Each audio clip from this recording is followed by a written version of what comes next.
Olá, amigos. Chegamos à nossa lição de segunda-feira, Palavras de Vida.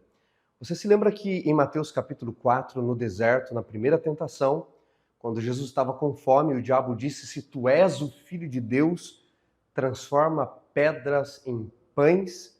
Jesus disse o quê? Está escrito: "Nem só de pão viverá o homem, mas de toda a palavra que sai da boca de Deus", citando Deuteronômio. Então Jesus diz que o homem não pode viver só do pão físico, mas da palavra. A palavra era o pão espiritual, Jesus está relacionando ali. Pois bem, no Evangelho de João, Jesus é a palavra da vida. Ele é o Logos, ele é a palavra de vida eterna. Mas é curioso, porque esta palavra, este termo, se relaciona com Jesus enquanto doador de vida, o pão da vida. Em João capítulo 6, vocês se lembram, Jesus multiplica pães e peixes para milhares de pessoas ali. E muitos querem proclamar Jesus rei depois dessa multiplicação, porque eles tinham seus interesses terrenos, mundanos. E Jesus então diz: "Vocês deveriam comer do meu corpo e beber do meu sangue, para que tenham vida de verdade." E então gera-se uma discussão sobre Jesus enquanto pão da vida. E no capítulo 6 de João, no versículo 30, os inimigos de Jesus, eles perguntam ali: "Que sinal você nos mostra para que criamos em ti? Quais são teus feitos? Nossos pais comeram maná no deserto que Moisés deu." E Jesus então diz assim: "Vocês comeram o pão do céu?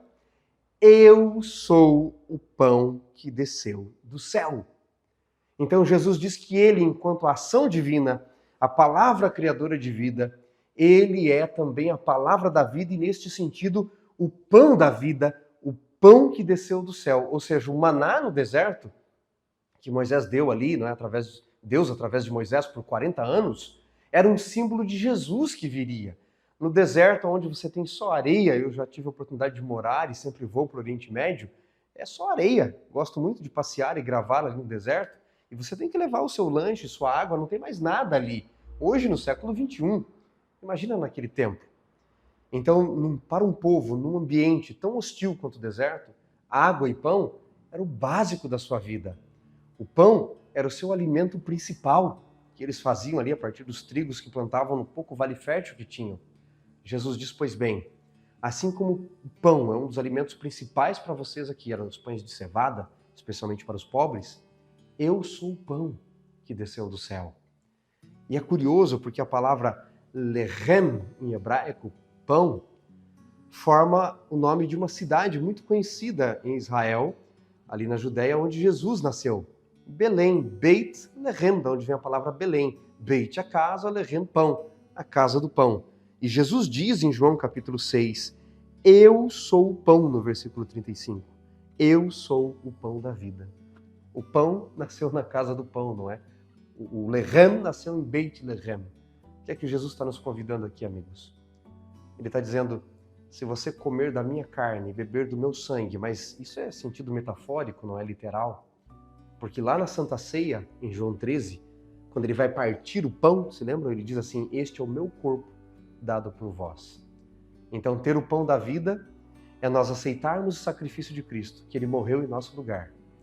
Ter o pão da vida é nós nos alimentarmos da palavra também, que representa Jesus, que é o pão da vida, do qual ele também se alimentou, a palavra de Deus. E a pergunta é: você está satisfeito na vida espiritual? Você e eu nunca estaremos satisfeitos apenas nesse mundo material, sabe por quê? Porque você e eu não fomos feitos apenas para este mundo material.